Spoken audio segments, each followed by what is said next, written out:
How's everyone doing today? Good, great, great.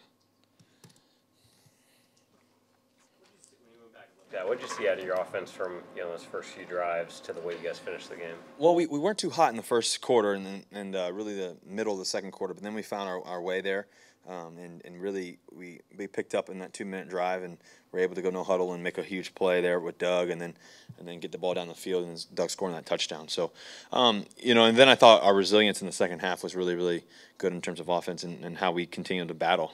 I thought that was really great to see and what we're capable of doing and how we can do it. And so I thought a lot of guys made a lot of great plays. It was cool seeing Jimmy Graham come alive, really there. It was cool in that game. It was cool seeing Tyler Lockett. Doug Baldwin unfortunately got hurt there. Paul Richardson made some great plays. I mean, Luke Wilson came alive. Chris Carson made some great plays. I mean, so many guys did a lot of great things. And I thought our offensive line did a great job of battling and giving me enough time to make some decisions and really get the ball down the field. Russell, Doug said yesterday that he feels like the DNA of the offense is that they play better under adverse conditions. You seem to be at your best when you're behind. And what can you do you think, as an offense to have more urgency at the beginning of games? That's a good question. I think for us, I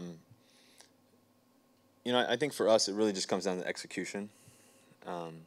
And not trying to get too complicated, really just trying to execute one play at a time. I think, I take a lot of ownership in it too as well. You really want to play great early on and just making sure that we find a way to do that, whatever that is, whether if it's, running the ball, right at them, whether if it's a zone read game, whether if it's passing it, whether if it's going deep, whatever it is, every time we call a play, it's just really being simple and executing it. I don't have a huge crazy answer for you. I think that's really the truth of it all, though. Once we do that, I mean, like I've said a few times, really when you look at it, there's 3 plays in a game early on, middle of the game, that either make or break the game for you, typically, right? And so if we can find those game-altering plays and capitalize on those, and it could be a small play, it could be a little slant route, it could be a handoff, it could be whatever it is, and we block it up right, if we on the run, if we block it up right in the pass protection, if I make the right throw, boom, boom, boom, make a great catch, those things are the things that give you that momentum. It's like hitting a great three, hitting back-to-back threes in a basketball game. I mean, once you kind of get that rhythm, you start heating up, and that allows you to excel, hopefully, the rest of the game. When you self-scout and you see the ball taking flight, sailing it a little bit, what do you diagnose as the problem and how do you resolve it? Yeah, it was definitely something that I was noticing early on, like really at the beginning of the second quarter. I mentioned that to Austin and I mentioned that to Bev and everybody, and I was like, I told them, I said, the ball seems like it's really carrying. It's like, you know how you go to Denver and the altitude's different, or how going back to my baseball experience, when you play and it's nice and warm outside, that ball really carries, and your arm's nice and loose, the ball's jumping off the bat, wherever it may be. So I noticed that and just readjusted my eyes a little bit down, and just made a quick adjustment, and then next thing you know, we got hot there. So that was really just part of it. It was pretty warm out there. I'm not sure what the temperature was, but it's probably 100 degrees. And so just paying attention to those little things like that, and it's good to know. It's good to think about too. And as you hopefully you have another game like that where you can make those quick adjustments and all that. There were some snaps last week that were just sort of, was there something in particular that was going on as you look back at that, what the deal was with the snaps? No, I think we just got to be better. I don't have I think we just have to be better, and we will be. I think that we will be. I think guys are working extremely hard, and Justin Britt's amazing, up front, and a lot of the other guys are working really hard too as well. So that's in terms of the snaps and stuff. That's never really happened between Justin and I. So we just got to get that right, and it's one of those things that when you have one of them, it kind of gets a little funky, and then you may have another one. So just being really precise if that ever does happen. You got to know Jacoby Brissett a little bit, or obviously you guys went to the same school? school? Yeah, I did. I had the fortunate situation of getting to know him really well, actually, when I was going back to NC State and able to I run my camps there a lot, and he was able to coach in them as well, and he's such a great worker. That's the first thing I would say about him. Second of all, he's he really connects with the guys around him, and he really does a good job of of making and helping those guys really learn the game. And so I noticed that when he was in college, just about to come out of college, and I've been around him several times, and just his sense of energy he's really calm. He's got great positivity to him. So I think he's going to be a great player for sure. What did you teach him? What tips did you give him? We just threw a lot. We just really before camp. Whenever I have camp, I typically go out and throw a bunch, especially when I have a lot of the other college guys there or NFL guys, and so we just got to work. And he asked us several questions about just how the process of the NFL was, and I kind of gave him my thoughts and everything else when he was coming out. And just really just telling them, that it's all about the work. It's all about the preparation. And I'm sure he got a great glimpse of that, obviously being in New England with Tom and understanding that and learning how to study and learning how to prepare for a game. And so he's going to be a really good quarterback. And so, there's a lot of good ones from NC State. So it's been cool. Do you pick him? Do you pick guys like that out when you go to the camps, or whoever's around the campus? You just enlist to help you out. Yeah, I definitely make sure that I try to find people from that school if I do it at NC State or Wisconsin or wherever.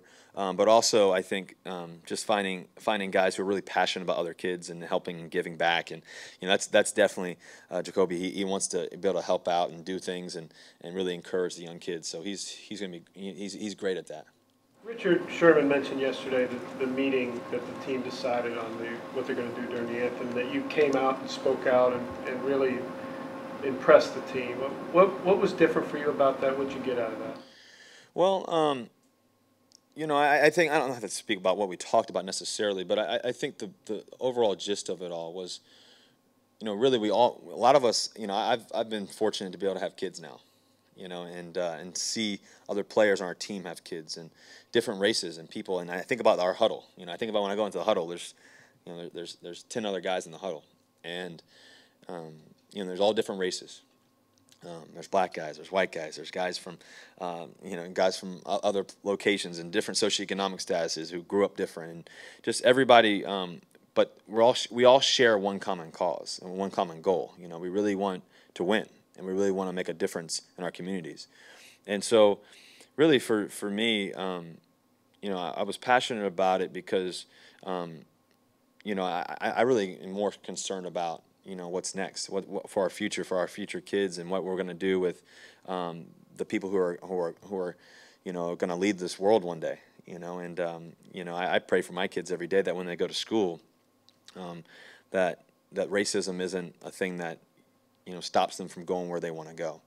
And it's not just my kids; it's your kids. It's everybody's kids, and I think that's really critical. And that was on my heart, especially, and we talked about how we made it very direct. How we talked about how we love the military, and how I've had family. I even mentioned this. I have family who served and done stuff, and I think about that, and I think about people who put their life on the line, for wars and everything else.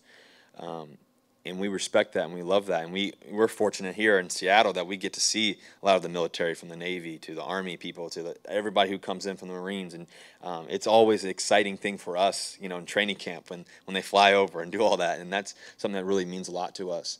And we have 100% respect, for what people do to allow us to play the game of football, and I think that the overall thought for us was really to be able to be unified, and to really be able to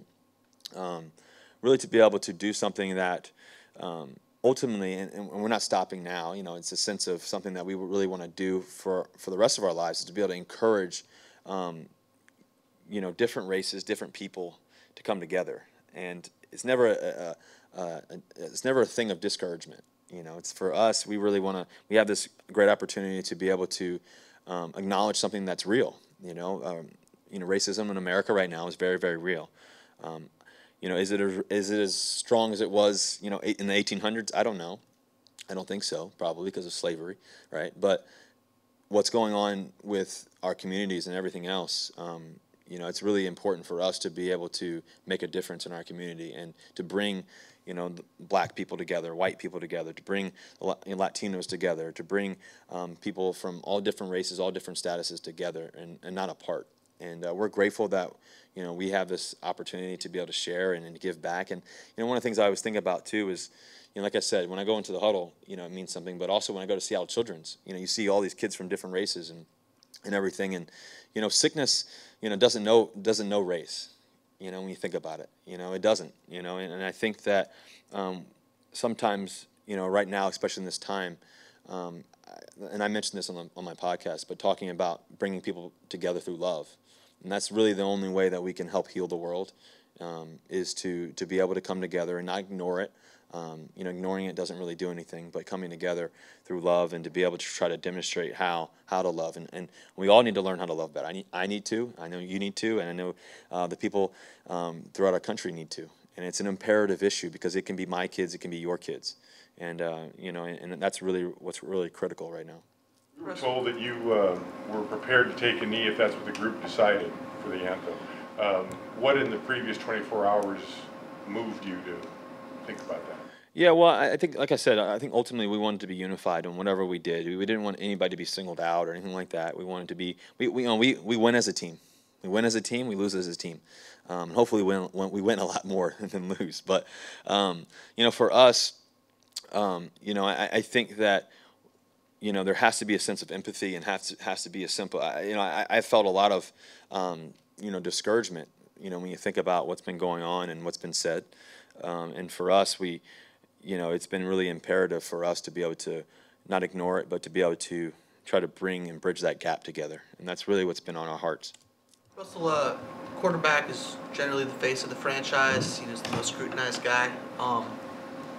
Everything they say is picked apart. I'm just curious, do you feel that? Does that come in your head at all when you are asked questions about controversial subjects, or you come out and take a stand knowing that it's going to be not... Yeah, it's a great question. And obviously, I think for this is a real situation. This is my kids, your kids. This is our lives. This is everybody's situation. This isn't my situation necessarily. This isn't just your situation. It's everyone's situation, and it's not something that we can take lightly or ignore or try to, brush to the side. It's something that we have to address, and I don't fear addressing it because I believe in it. I believe that love is the way. And I really firmly believe in that, and unifying people and bringing people together and understanding that we are capable of finding a way to love better. And if we can do that, I think that's how you bridge that gap. That's how you bring people together. And I'm not going to shy away from that by any means. Have you given thought to what you're going to do this Sunday? Yeah, we've talked about it a little bit. We haven't finalized anything, but we're planning on doing some cool things and to bring people together. And it's not for the long run and stuff like that. So I'm sure we'll let you guys know what that is later down the road. Richard mentioned that you were more active in the discussions maybe than you've been in the past. Would you agree with that, and why was that? I kind of addressed it before, but I think realizing what the heaviness of everything that's going on, and understanding that we have to be able to make a difference and be able to communicate about it. Like I said, not shying away from communicating about it. And so, like I said, I think for me, when I have two little ones at home. I think about that. I think about when they grow up, what that's going to be like.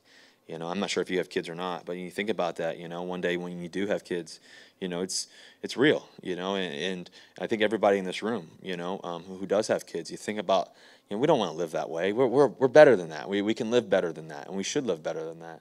And understanding that this isn't just new. This has been a process, and it's going to be a process. But I think. Just having empathy through it all and loving people through it all. So, Seahawks football, at least offensively, for the past few years, has been defined as establish the run, kind of pound away at the other team. And I think even guys last year, when you guys established the run, said, "Hey, we got back to Seahawks football." Is that still Seahawks football? You think? I think we have to do whatever it takes to win. I think Seahawks football is winning.